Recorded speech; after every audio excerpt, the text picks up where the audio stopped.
제5차 최고위원회의를 시작하겠습니다.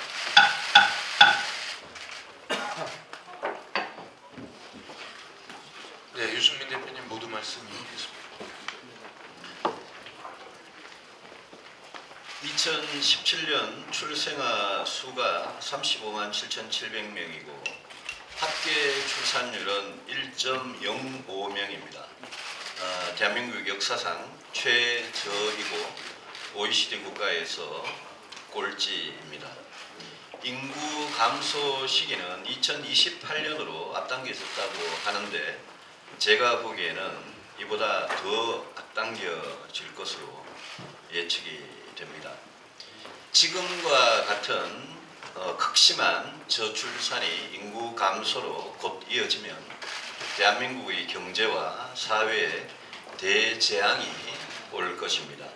지난 12년간 저출산 대책에 128조 원의 예산을 퍼붓고도 상황은 계속 악화되기만 해왔습니다. 그동안 역대 정부가 보육지원료, 양육수당, 출산장려금을 지급했고 여기에 아동수당까지 추가되고 있습니다. 그러나 돈으로 저출산 문제를 해결할 수는 없다는 점이 분명해졌습니다. 지금 전국의 도시 중에서 세종시, 공무원들이 많이 사는 세종시의 출산율의 최고이고 공무원이나 교사들의 출산율은 상대적으로 평균적인 합계 출산율보다 훨씬 더 높습니다. 이게 무슨 뜻이겠습니까? 저는 지난 대선 과정부터 육아휴직 늘려야 한다. 칼퇴근이나 유연근무제 늘려야 한다. 이걸로 엄마 아빠들에게 시간을 드려야 한다고 주장해 왔습니다. 근로시간 단축 관련 법이 통과되면서 일부 해결된 측면도 있습니다. 그러나 아직까지 갈 길이 매우 멉니다. 비정규직 차별 문제도 매우 중요하다고 생각합니다. 근로시간이 68시간에서 52시간으로 단축되었는데 그 방향은 동의하지만 문제는 속도일 것입니다. 특히 중소기업이나 소상공인에 미치는 영향을 면밀히 살피고 현장에서 부작용이 없을지 파악에 나서야 합니다. 바른미래당의 정책위원회에서는 입법 보완 과제를 찾아 나가는 노력을 해주기 바랍니다. 이와 별개로 말씀드린 육아휴직과 유연근무제에 관한 우리 당의 입장을 조속히 정해서 입법에 노력해야 할 것입니다. 지난해 정부는 청년 일자리 창출을 위해서 추경 예산을 편성했습니다만 아직 집행도 못하고 있습니다. 예를 들면 중소기업 청년 취업 인턴제의 경우에는 175억을 증액해서 1260억의 예산을 편성했지만 집행된 예산은 763억 원, 고작 60%에 불과합니다. 정부가 1100억이나 증액해서 총 4407억을 예산을 편성했던 취업성공 패키지 사업도 85%인 3767억만 사용했을 뿐입니다. 이 밖에도 청년 내일 채움 공제, 고용인프라 지원금 등 다른 청년 일자리 관련 예산도 추경에서 더 증액을 시켜놓고는 제대로 집행도 못하고 있습니다. 2017년 추경 예산에 대해서 당시 바른정당 시절에 저는 국가재정법 89조 추경 요건에 해당하지 않는다는 이유로 분명히 반대했습니다. 문재인 정부의 청와대 일자리 상황판도 쇼고 추경도 생색내기용 쇼에 불과합니다. 청년 실업률은 9.9%, 체감 실업률은 22%. 여기에 공무원 일자리 추경을 또 편성하겠다는 얘기가 있습니다. 정부가 소득주도 성장을 버리고 혁신성장을 위한 규제개혁, 노동개혁, 중소벤처 창업기업의 실질적인 지원 이런 새로운 정책이 시급하고 우리 바른미래당은 대안을 구체적으로 제시해서 정부의 추경에 반대하면서 저희들을 대안을 제시하도록 하겠습니다. 어제 문재인 대통령께서 3.1절 기념사에서 건국절 논쟁을 또다시 부추기면서 정작 북의 핵미사일이 초래한 안보위기, 북미 간 전쟁 위기에 대해서는 한마디 언급도 없었습니다. 대한민국 건국의 시점이 상해 임시정부가 수립된 1919년 4월 13일이냐, 대한민국 정부가 수립된 1948년 8월 15일이냐, 이 역사의 문제는 5년 단임의 문재인 정권이 함부로 결정할 문제가 아니라 시간을 두고 후대의 역사가들에게 맡겨야 할 문제입니다. 이 정권이 건국일을 마음대로 정한다면 다음 정권에 가서 또 건국일을 바꾸는 일이 반복될 뿐이기 때문에 건국절 논란은 국민 통합에 아무 도움이 되지 않습니다. 어제 문재인 대통령의 기념사와 최근의 남북 북미 관계를 보면서 몇 가지 중요한 문제점을 지적하겠습니다. 대북 특사를 조만간 파견한다고 했는데 대북 특사 이전에 대미 특사를 워싱턴에 파견하든지 문재인 대통령께서 직접 트럼프 대통령을 만나든지 한미 동맹의 긴밀한 조율과 공조가 우선임을 분명히 합니다. 언론 보도에 따르면 김영철의 방한 기간 중에 김영철은 이렇게 말했다고 합니다.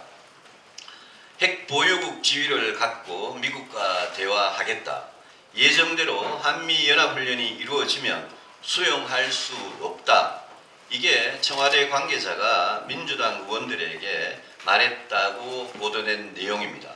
이 보도가 사실이라면 북한에게 북한이 비핵화 말을 꺼냈고 또 북한은 북미 대화를 수용할 의사가 있다라고 했던 청와대 발표는 국민을 기만한 거짓말이었음이 드러났습니다. 문재인 대통령께서는 이 안보위기 상황에서 분명히 해야 합니다. 첫째, 한미연합훈련은 패럴림픽이 끝난 후에 규모가 축소되거나 재연기되는 일이 없이 당초 예정대로 실시되어야 합니다. 또 북미 대화의 조건은 비핵화라는 미국의 입장과 대한민국의 입장이 결코 다를 수 없다는 것을 대통령께서 분명히 해야 합니다. 지금처럼 중대한 안보위기 상황에서 대통령의 통일 외교 안보 특보라는 사람은 워싱턴에서 이렇게 말했습니다. 대한민국 대통령이 주한미군에게 한국에서 나가라고 하면 나가야 한다고 말했습니다. 미국발 전쟁 위기를 막기 위해서도 또 최대의 제재와 압박을 통해서 핵미사일을 제거하기 위해서도 한미동맹이 가장 중요한 시기에 대통령 특보라는 사람이 동맹을 깨자는 정신나간 발언을 대놓고 하고 있습니다. 문재인 대통령은 당장 이 사람을 특보에서 해임할 것을 강력히 촉구합니다. 그것만이 한미동맹에 대한 중요한 시그널을 보낼 수 있다고 생각합니다. 이상입니다.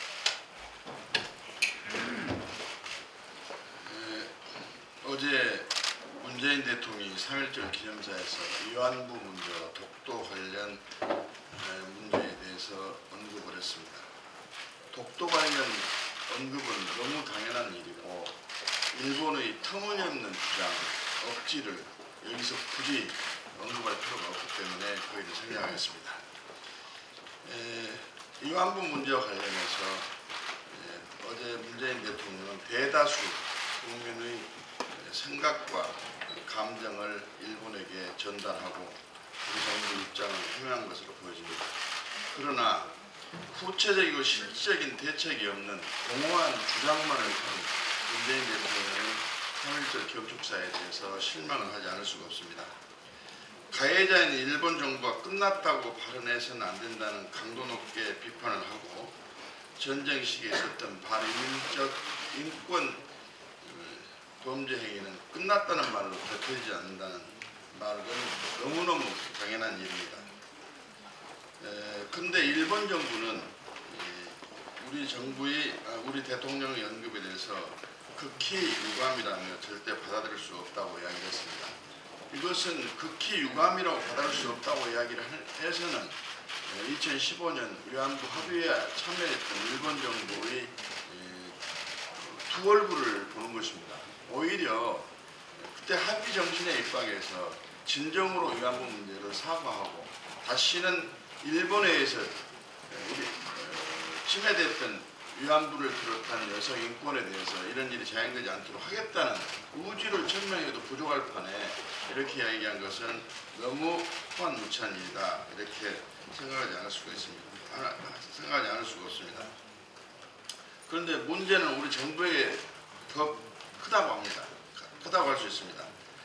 대통령은 강한 어조로 대응을 하고 있지만 실질적인 행동에 있어서는 위안부 협상을 존중한다, 또 재협상을 하지 않겠다 하는 식으로 정부에서 대응하고 있습니다. 특히나 문재인 대통령은 후보 시절에 위안부 문제를 재협상을 하겠다고 했습니다. 합의를 존중하고 재협상도 하지 않겠다고 하면서 위안부에 대한 문제가 있다고 한다면 이걸 어떻게 해결할 것인지 문재인 대통령이 묻지 않을 수가 없습니다. 내년은 3.1절 100주년입니다. 3.1절 기념식상에서 위안부 문제가 있다는 이야기만 되풀이할 것이 아니라 또 100년이 되는 내년 3.1절 기념에는 다시는 위안부 문제의 아픈 상처를 건드리고 말 것이 아니라 그때까지는 완전한 해결될 수 있도록 정부의 실질적이고 효율적인 대책을 강구할 필요가 있다, 이런 말씀을 드립니다. 문재인 대통령은 위안부 문제에 대해서 말의 성찰로만 끝날 것이 아니라 외교적, 실질적 해결책을 강구를 하고, 일본 정부는 위안부 문제에 대해서 아무리 통절히 반성을 하고 또 반성을 해도 이 세상이 끝날 때까지는 그 자세를 잃지 말아야 할 것이다 말씀드립니다. 저출산과 관련해서는 유승민 대표께서 말씀을 하셨기 때문에 간략히 말씀드리겠습니다. 현 정부의 대안은 일하는 부모와 일과 생활의 균형에 저출산 문제의 대책을 방점을 두고 있는 것으로 보여집니다. 그런데 2003년 참여정부 시절 대통령 사내 저출산 고령화 이후에 15년간 120조 이상의 예산을 투입을 했지만 백약이 무효라 하는 것이 증명이 되고 있습니다. 여성에게 출산을 독려하는 듯한 선심성, 포상식, 또 지역적 출산을 제공하는 정책은 반쪽짜리 중에서도 반쪽 정책에 불과하다, 이렇게 평가를 합니다. 인구 감소 본질은 이제 출산율이 아니라 출산력에 있다는 시각을 변경할 필요가 있다고 생각합니다. 사회 전체가 아이를 낳고 키운다는 출산력 제고 정책으로 바뀌어야 합니다. 한국 사회의 불평등한 구조를 총체적으로 혁신하는 사회 경제 정책을 제도하고 국민의 삶의 질을 우선 개선해야 됩니다. 또한 특정위원회, 특정 부서 차원을 넘어서 가족정책과 노동정책을 사회정책의 두 기둥으로 하고 소득보장정책과 사회 서비스 제도를 시줄과 날줄로 엮는 포괄적이고도 통합적인 그랜드 디자인이 마련돼야 한다고 생각합니다. 국가 존립 차원에서 근원적이고 획기적인 정책 마련을 여야 정의 합의에서 신속히 마련되기를 기대합니다. 2월 국회에 대해서 말씀을 드리면 여당은 국회를 평창 동계올림픽 성과 보고회로 활용을 했고 행정부에 대한 견제라는 입법부 기본적 업무마저 포기를 한 듯한 현안 질의 자세를 보였습니다.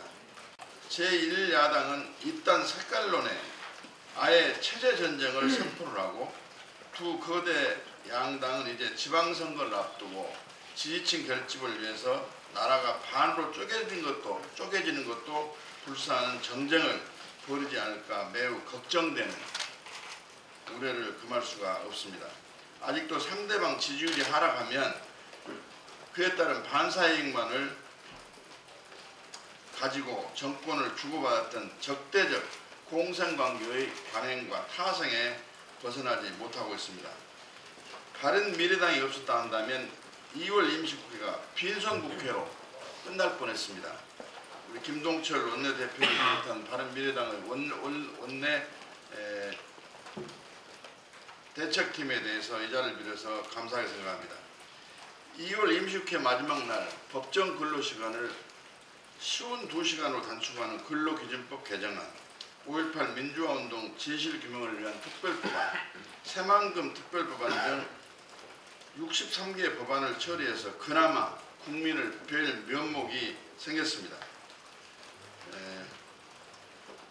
바른미래당은 다당제의 선도정당으로서 민생을 위한 개혁 법안 마련과 또 협치 구조를 지키기 위해 당의 명운을 걸고 최선을 다하겠습니다.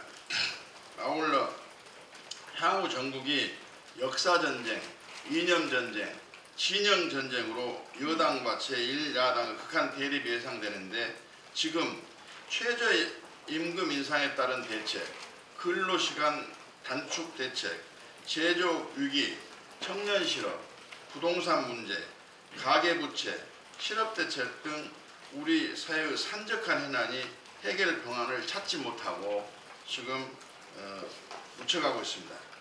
이래서 우리 바른미래당은 국회가 정략적인 대결을 멈추고 산적한 현안 해결을 위해 여야정 상설협의체를 서둘러 가동해야 한다고 주장을 하고 이것을 국회 차원에서 말해줄 것을 국회의장께 건의를 합니다. 여야 영수회담에 대해서 한 말씀 드리겠습니다. 우리 유승민 대표와 제가 제안한 여야 영수회담을 문 대통령이 수용하는 것은 환영할 일이라고 생각합니다. 그러나 이번 영수회담은 만남을 위한 만남을 또 점심을 넣기 위한 만남, 이런 만남 의미를 가지고는 아예 영수회담이 의미가 없다고 생각됩니다. 핵 보유 지위를 갖고 미국과 대화를 하겠다고 하는 김영철의 주장을 통일부가 또 외교부가 민주당에게 전달했다고 합니다. 어떻게 국민에게는 전달하고 야당에게는 전달하지 않으면서 비밀적으로 이렇게 민주당에만 이런 중요한 내용을 전달하고는 청와대는 국민을 상대로 비핵화와 관련된 대화가 있었다라고 이야기를 할 수 있습니까? 이것은 비핵화를 위한 대화가 있었던 게 아니라 비핵화를 하지 않겠다는 대화가 있었다는 이야기로 바꿔서 국민에게 전달했어야 맞습니다. 진지한 현안에 대해서 국정 현안에 대해서 진지한 대처를 하고 지혜를 모으고 여야가 협력을 다짐하는 자리가 되는 것이 영수회담의 자리가 되어야 됩니다. 그래서 이번 회담은 국민의 알 권리가 충족을 하고 이를 통해서 소모적인 남남 갈등, 국론 분열을 줄이고 국민적 공감과 지지를 바탕으로 향후 더 나은 결과를 얻기를 위해서 만나는데 영수회담의 의미를 찾아야 합니다. 한마디 더 보태겠습니다. 자유한국당 홍준표 대표도 대승적 결단을 해서 영수회담에 참여를 해가지고 우리 야당의 의견을 정부가 효율적으로 활용할 수 있는 계기로 삼아야 합니다. 체제전쟁을 선포할 만큼 나라가 위기라고 생각한다면 조건과 형식에 구애되지 말고 대통령을 만나서 설득하는 것이 야당 대표가 해야 될 일이 아닌가 이렇게 생각합니다. 이상입니다. 네, 하태경 최고위원님 말씀을 좀 듣고요. 저도 간단한 몇 가지만 말씀드리겠습니다. 저도 홍준표 대표에 대해서 한 말씀 드리려고 했는데 대표님 하셔가지고 저는 간단히 결론만. 홍준표 대표가 겐세이 대표가 되고 싶지 않으면 이번 청와대 영수회담은 반드시 참여해 주시기 바라겠습니다. 한국당이 최근에 유행시킨 최고의 유행어가 겐세이라는 단어인데요.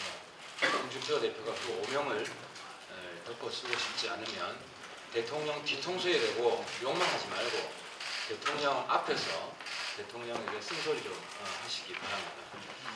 저도 대북 특사 한 말씀만 드리면 이번 대북 특사 뭐 가야 됩니다. 북한에서도 김정은의 여동생이 이 특사로 왔기 때문에 우리도 어쨌든 가야 됩니다.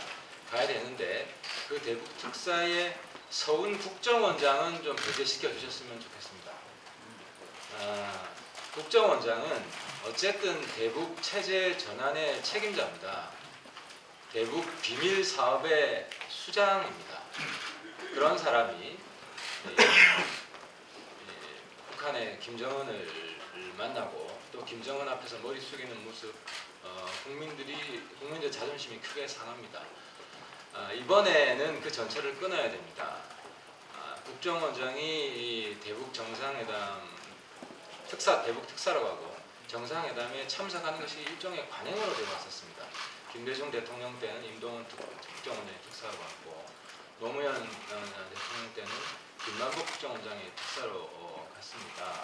하지만 문재인 정부는 이 관행, 이것도 적폐입니다. 이 적폐를 청산합시다. 전임 이종찬 국정원장도 이런 말을 했습니다. 정보기관은 뒤에서 뒷받침해 주어야 된다. 앞서서 가는 분은 다른 사람이었으면 좋겠다고 했습니다. 특사로는 국정원장이 적절하지 않다고 이종찬 전 국정원장까지 지금 이야기를 하고 있습니다. 때문에 지금 한간에서는 서훈 특사설이 계속 나오고 있는데 문재인 정부가 이 악습을 끊어주셨으면 좋겠습니다. 그리고 정부에게 사실 확인을 좀 부탁드립니다. 어제 한 종편 방송에서 굉장히 충격적인 보도가 나왔는데요. 한미 연합 군사훈련 관련해서 남북 관계에 문제가 생길 수 있기 때문에 북한군의 한미 군사훈련 참관도 검토 중이라고 정부 고위 관계자의 입을 빌어 한 종편 방송이 보도를 했습니다. 제가 제 귀를 의심했습니다. 어떻게 주적의 이 군대가 우리 한미 군사훈련을 참관할 수 있냐, 이런 발상이 어디서 나오냐 싶어서 다시 방송을 들었는데도 그 보도 내용은 똑같았습니다. 그리고 실제로 제가 해당 방송국에 확인을 했는데 그런 아이디어를 검토 중이라는 걸 들었다고 재확인을 해주었습니다. 저는 이게 대통령 뜻은 아닐 거라고 생각합니다. 정부의 고위 관계자가 정말 역대급 실수를 한 것이다, 역대급 실언을 한 것이라고 생각을 하는데요. 이런 문제 때문에 걱정이 되는 것은 또 한국당이 또 이제 뭐 주사파 정권이라고 난리를 칠 것이고 세대 전쟁을 할 것이라고 난리를 칠 것이고 국론이 분열되는 상황이 걱정이 돼서 그렇습니다. 저는 대통령을 믿습니다. 문재인 대통령은 이 정부 고위 관계자의 얼토당토하는 발언에 대해서 진상 조사를 하시고 엄중히, 이건 경질 사안입니다, 책임을 물어주실 것을 촉구합니다. 네, 정원찬 최고위원 말씀하셨습니다. 또 문재인 정부가 엇박자 정부라는 말을 또 듣게 됐습니다. 27일 날 누가 소상공인들의 분열을 조장하는가, 이게 국회 앞에 커다란 플래카드 문구입니다. 또 그 다음에 소상공인연합회 지역회장단 20여 명이 국회 앞에서 소상공인연합회를 관변단체로 만들려는 정치권의 부당 개입은 민간 법정 경제단체의 근간을 흔드는 일이다. 28일 날 지역신문에 대통령께 호소합니다. 여당의 소상공인연합회 회장 선거에 부당 개입 의혹을 조사를 촉구했습니다. 이 문재인 정부에서 중소기업 살리자고 중소기업 벤처기업부를 신설했는데 그 장관도 5개월 만에 임명됐습니다. 가장 그 중소기업 벤처기업부의 대상인 소상공인연합회는 법적으로 지금 현재 306만 업체 600만이 참여하고 있는 가장 뿔뿔이 밑바닥의 경제단체라고 볼 수 있습니다. 과연 문재인 정부가 가장 심혈을 기울여야 할 이 소상공인연합회가 왜 문재인 정부한테 그렇게 대들었느냐, 반대를 했느냐.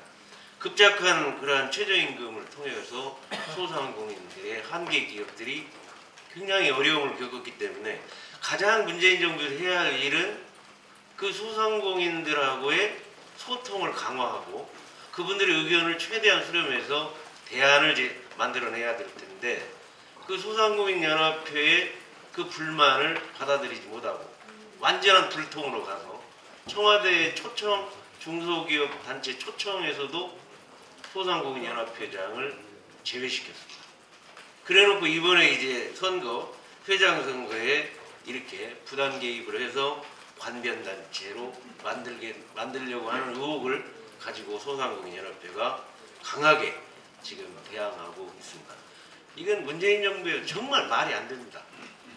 정말 국민들의 가장 밑바닥에 그런 서민 정부가 되겠다고 강조했던 문재인 정부가 이렇게 엇박자를 내는 것은 말이 안 된다고 생각합니다.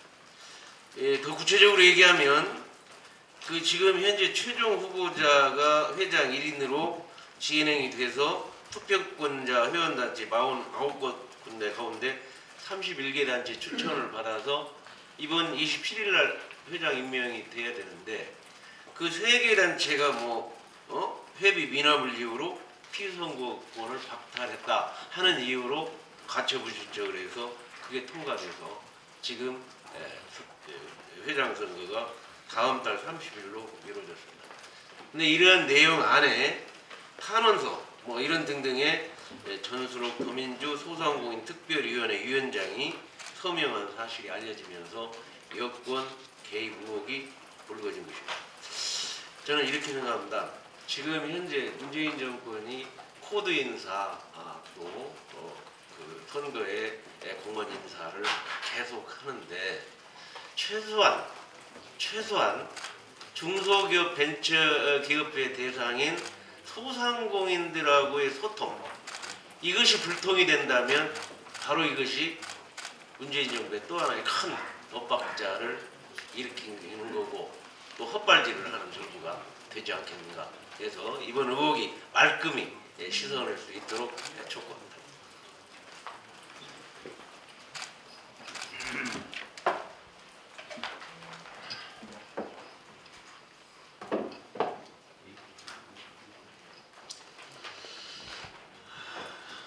그저께 국회 본회의장 긴급 현안 질의에서 김영철의 박람회에 대해 총리는 물론 국방부 장관까지도 김영철이 천안함 폭점과 주범이란 증거가 없다는 식으로 옹호성 발언을 한 점에 실망을 금할 수가 없습니다. 도대체 여러분들이 조직의 원리를 아는 것인지 예를 들면 국방부 댓글 사건이 있을 때 댓글을 취급하는 부대장이 대통령한테 가서 보고겠습니까? 천안함 폭침 사태나 연평도 포격 사건, 목함 비리 이런 사건들이 얼마나 중요한 문제를 야기하지 않으면서 그런 문제들을 김정은한테 보고할 때 누가 추모를 담당했겠습니까? 김영철이 아니겠습니까? 그거는 누구한테 물어봐도 알던 이러한 문제들을 어떻게 주범이란 증거가 확실하게 확정할 수 없다는 그런 얘기를 어떻게 둘러붙이는 국가 지도부의 워딩을 어느 국민이 믿을까요? 김영철 박람 기간 내내 핵폐기라는 문제는 한마디도 안 해요. 그것도 모자라서 문 대통령께서 미국 측에 북한과 대화의 문턱을 낮추라며 중재를 한다면서 북한의 입장을 대변하는 듯한 워딩을 하세요. 그러자 마크 네퍼 주한 미국 대리대사는 비핵화라는 목표 없는 시간 벌기용 대화는 안 된다며 문 대통령의 요청을 사실상 거절했습니다. 또한 북한에게 미국에 할 말이 있으면 미국에 직접 하라는 메시지를 전하며 동맹국인 한국 정부의 중재를 대놓고 비판했습니다. 주한 미국 대사 입에서 나온 말이라고 믿기 어려울 정도입니다. 그만큼 미국 정부 입장이 확고하다는 것을 말해주는 것일지도 모릅니다. 그동안 걱정해왔던 한미 간 엇박자가 이제 공공연한 사실이 되었습니다. 한미 관계의 균열은 우리 안보의 균열입니다. 벌어진 한미 관계를 어떻게 수습할지 우려스럽습니다. 한편 정부는 올림픽 이후 한미연합훈련 일정 발표를 하루 이틀 미루더니 결국 연합훈련을 재연기하겠다는 말도 나올 지경입니다. 이에 대해 미국 측은 추가 연기 가능은 없다고 아예 못 쐐기를 박았습니다. 자, 이러한 상황에서 아까 우리 유승민 대표님 말씀하셨듯이 문정인 이 특보가 정말 얼마나 지금 문제를 일으키고 다닙니까? 이분은 도대체 특보인지 교수인지 공인인지 개인인지 말마다 문제가 생겨요. 말마다 국방장관하고 말싸움을 않는가 하면 일본, 미국, 중국, 한국을 휘저으며 다닙니다. 이분을 문 대통령께 정말 제안드립니다. 이분이 이렇게 하고 다니지 못하도록 경질을 하든가 아니면 안보 실장을 국방장관을 임명하든가 그래야 이게 안보 문제가 일관성이 있고 정부가 한 목소리를 낼 것 같은데 이분은 도대체 유체 잇따로 합법의 달인이에요. 달인. 궁지에 몰리면 교수의 입장이라고 또 잘 되면 특보의 입장이라고 어제도 미국에서 그랬어요. 내 개인적인 추정이라고 하면서 돌아다녀요. 개인적인 추정이라고. 이게 무슨 특보입니까? 특보라는 임명을 받은 순간부터 그분 끝날 때까지 특보입니다. 그분의 한마디 한마디가 다 국가 안보에 관련되는데 이분은 언제까지 그냥 두고 계실 것인지 대통령께서 고민을 해보셔야 할 것 같은데 한두 가지가 아니에요. 안보 라인, 외교안보 라인에 갈등을 빚는가 하면 한마디 한마디가 전부 다 문제가 돼 있어요. 엊그제 미국에서 어제 이분이 독수리나 키리졸브를 훈련 내용이나 그 훈련으로 인해서 어떤 영향을 올 것인지 알고 이 훈련에 대해서 얘기해 주시는 건지 국방장관도 안 하고 있는 얘기를 자기가 다 하고 다녀요. 정말 우려스럽습니다. 빨리 경질하십시오. 이상입니다. 네, 정책 회장님 말씀 있겠습니다.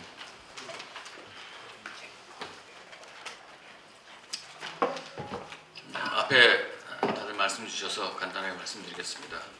바른미래당 정책위원회에서는 다음 주부터 시작해서 시리즈로 바른미래당의 정신을 지키고 또 우리나라 현안에 지금 필요한 정책 세미나를 개최하도록 했습니다. 최근에 통과된 근로기준법 등에 대해서는 입법, 보완 과제는 과연 없는지 이에 당사자들을 모시고 정책 세미나를 가질 것이고 또한 GM 사태를 해결하기 위한 정책 세미나도 지금 검토하고 있다는 말씀을 드립니다. 좋은 의견들은 우리 당의 중지를 모아서 국민들께 바른미래당이 어떻게 정책적으로 국민들한테 다가가는 정당인지를 보이고자 하는 모습이다라고 말씀드리고 싶습니다. GM 문제에 대해서 잠깐 말씀드리면 한국 GM에 있는 이사회 이사들이 사의를 밝히고 있습니다. 또 GM 본사가 선임한 한국 GM의 비상무 이사들도 상당수 이사직에서 물러날 뜻을 밝히고 있는 것으로 알려졌습니다. 이는 GM 사태에 대해서 사회적으로 법적으로 돌아올 책임에 대해 부담을 느끼는 것으로 관계자들은 얘기하고 있습니다. 사회이사의 한 사람인 제프리 존스 전 암참 회장도 사의를 표명했습니다. 이분은 회사 경영을 객관적으로 감사하는 게 사회이사 역할인데 일방적으로 GM 입장을 대변해야 하는데 부담을 느낀다고 알려지고 있습니다. 존스 회장은 지금 현재 김앤장 대형 로펌 소속으로 있습니다. 김앤장은 GM 한국의 법률 자문을 맡고 있는 회사이기도 합니다. 지금까지 산업은행에서 구조조정을 담당했던 또 이 GM 사태를 이렇게까지 수수방관해 왔던 한 분인 정영석 부행장이 최근에 산은을 떠났다고 지난번 말씀드린 적이 있습니다. 그런데 이분이 김앤장에 입사하는 걸로 알려졌습니다. 이분이 만약에 산은이 그동안 다하지 못한 책무를 국익을 위해서 국부를 유출시키지 않기 위해서 다 했어야 할 책무를 다하지 못하고 거꾸로 김앤장에 가서 GM편에 서서 산은을 공격하는 그런 역할을 맡는다면 정말 국민의 한 사람도 용인할 수 없다라는 걸 다시 한번 이 자리에 들어서 말씀드립니다. 현명한 처신을 부탁드립니다. 이상입니다. 네, 이상으로 공개 모두 바랍니다. 다른 말씀 하실 분으로서 한마디만 보충하겠습니다. 제가 다른 분이 말씀하실 줄 알고 시간을 또 7분만 이야기하라고 사무총장이 엄명이 있어서 제가 말씀을 줄였는데, 지난 2월 28일 김영철 박람과 관련된 국회 현안 긴급 질의가 있었습니다. 당시에 우리 당의 이현주 의원이 국방부 장관을 상대로 김영철 박람에 대한 견해를 물었습니다. 그랬더니 송영 국방부 장관이 군의 입장에서는 대단히 불쾌하다라고 생각한다는 이야기를 했습니다. 이 불쾌하다는 뜻에 담겨있는 속내가 뭔지 묻지 않을 수가 없습니다. 저희 당은 천안함은 김영철이 책임자로 있는 정찰 총국 소속의 어뢰전의 폭침을 당했다. 그렇기 때문에 김영철이 천안함 폭침의 최종 책임자고 주범이기 때문에 평화올림픽인 평창 동계올림픽에 축제에 축하를 오기 위한 북한 대표단을 온 것은 대단히 부적절하고 반대를 해야 된다라고 이야기를 했는데, 정부는 그 점에 대한 변명이 천안함 폭침에 김영철이 주범인지 여부는 확실치가 않다는 얼버무림 속에서 김영철의 박람을 허용을 했습니다. 국방부 장관은 김영철의 박람이 대단히 불쾌하게 여겨졌다고 이야기를 했습니다. 또 국방부 장관은 역시 정부 입장을 대변해서 김영철이 천안함 폭침의 책임자인지는 기록상 명백치 않다라고 이야기를 했습니다. 그러면 국방부 장관은 불쾌하다는 언급과 폭침의 주범이 김영철인지 여부가 불분명하다는 언급은 이건 모순입니다. 이래서 국방부 장관의 견해, 즉 불쾌하다는 입장은 사실은 김영철이 천안함의 폭침 주범임에도 불구하고 청와대를 비롯한 정부에서 김영철을 두둔하고 증거가 없는 것으로 하라고 하기 때문에 거짓으로 폭침 주범이 알지도 모른다 하고 얼버무린 것이 아닌가 이런 생각이 듭니다. 이 부분에 대해서 명백한 김영철의 입장과 관련된 정부의 명백한 입장을 견해를 좀 표명해주고, 국방부 장관이 불쾌하다는 그 뜻은 무슨 뜻인지를 분명히 우리 국방위원회를 통해서 국회에서 규명을 해야 된다. 그 얘기에 대한 해명을 받아야 된다. 이렇게 생각을 합니다. 이학재 선거위원님 말씀하시죠. 예, 오늘부터 이학재 지방선거기획단장이 당의 공식 회의에 꼭 참석을 하셔서 지방선거 관련해서 보고할 게 있으면 공개 보고를 해주시기 바랍니다. 네, 이상으로 공개 모두 발언을 모두 마치고 지금부터 회의를 비공개로 전환해서 안건 심의를 하도록 하겠습니다.